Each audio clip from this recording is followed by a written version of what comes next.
নেশা করে যে কথাবার্তাগুলো বলি ওটা যে অ্যালকোহলিক হলে অ্যালকোহলিক ব্ল্যাকআউট বলি, ওরা মনে রাখতে পারে না। এইগুলো হলে স্পেসিফিক্যালি এটা ইন্ডিকেশন হচ্ছে কি কোনো আপনার নিউরোলজিক্যাল সমস্যা ডেভেলপ করছে। কোন কোনো পেশেন্ট আমার কাছে নেশা রিলেটেড, অ্যাডিকশন রিলেটেড সমস্যা নিয়ে আসে, আমি most commonly 5 type of question ask করে থাকি, ওদেরকে জিজ্ঞেস করে থাকি। ওইটাই আজকে আপনাদের সাথে আমি শেয়ার করছি। নেশাটা আপনি কি কারণে করতে আরম্ভ করলেন, কি করে শুরু হলো? তো অনেক পেশেন্ট বলে থাকে কি আমরা জাস্ট ট্রায়াল করতে গেছিলাম ফ্রেন্ডের সাথে, চেনাশোনা কারোর সাথে, তারপর ওরকম করতে গিয়ে শুরু হলো।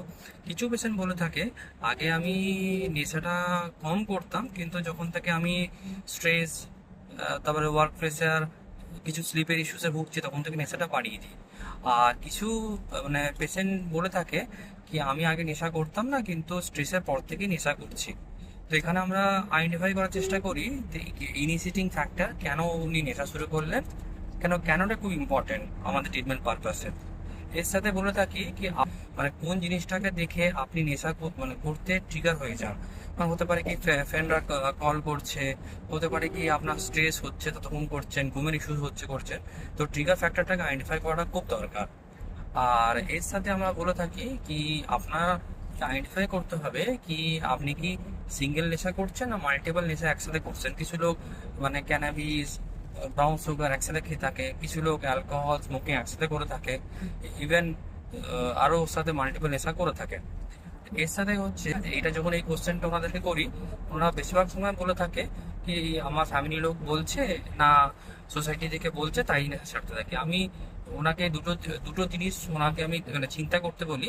এই নেশার জন্য কি আপনার কোনো রকম ফিজিক্যাল এফেক্ট হচ্ছে? ফিজিক্যাল মানে not only liver, kidney, brain, এতে নয়, ইনক্লুডিং সেক্সুয়াল লাইফেও আর বিহেভিয়ারেও।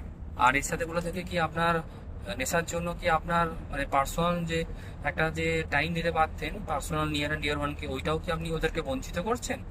আর আপনার ওয়ার্ক প্লেসেও কি এটা কি আপনার প্রেস্টিজ, আপনার টাইম ওটা কি করতে হচ্ছে সেম টাইপ অফ প্লেজার পেতে কি? এটা মানে এটা হচ্ছে কি ওর টলারেন্স ডেভেলপ করছে। আর টলারেন্স ডেভেলপ করা মানে হচ্ছে কি ওই পেশেন্টটা অ্যাডিক্টেড হয়ে যাচ্ছে। আর একটা জিজ্ঞেস করে থাকি ওনারা কি খালি পেটেও নেশা করে থাকেন?